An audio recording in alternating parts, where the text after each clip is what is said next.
Kruizas šiemet vėl kels bangas jūroje. Šiemet jis vyks Talinas-Stokholmas maršrutu. Išvykimas iš Talino gruodžio 30 dieną, parvykimas po kruizo sausio 1.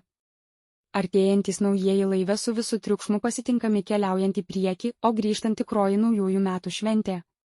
Keltas Baltic Queen pastatytas 2008 metais ir iki šiol yra vienas didžiausių laivų keliančių keleivius Baltijos jūrą. Tai tikras kruizinis laivas, kuriame ne tik patogios ir erdvios kajutės, bet įvairiausių tipų restoranai, didelės parduotuvės, pramogų zonos vaikams ir koncertai, šou, diskotekos, SP ir kazino. Pirmąjį vakarą turite galimybę susipažinti su laivu ir pasirinkti jums labiausiai patinkančias pramogas. Vakaro poilsinė ir pramoginė programa tęsis iki pat ryto.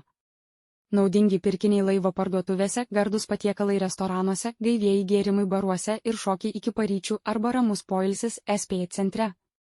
Gruodžio 31 dienos ryte kviečiame prie sotaus pusryčių stalo. Po pusryčių laivas atplaukė į Stokholmą. Naujųjų metų sutikimui pasiruošęs Stokholmas užburiantis reginys. Pasipuošęs miestas visada atviras turistams. 5:30 vakare išvykstate iš Stokholmo. Kai tik laivas pajuda nuo kranto, naujųjų metų šventė laive prasideda. Laivo vyriausiasis virėjas užbur savo gardžiais patiekalais prie šventinio naujųjų metų stalo. Šventiniai nuotaikai palaikyti šventiniai gėrimai visą naktį.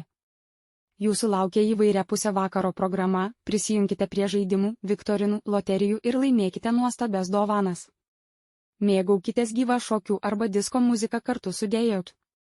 Dainuokite karaoke ir džiaukitės didžiąją šou programą iki pat ankstyvo ryto. Bus taip pat didžioji šventinė loterija.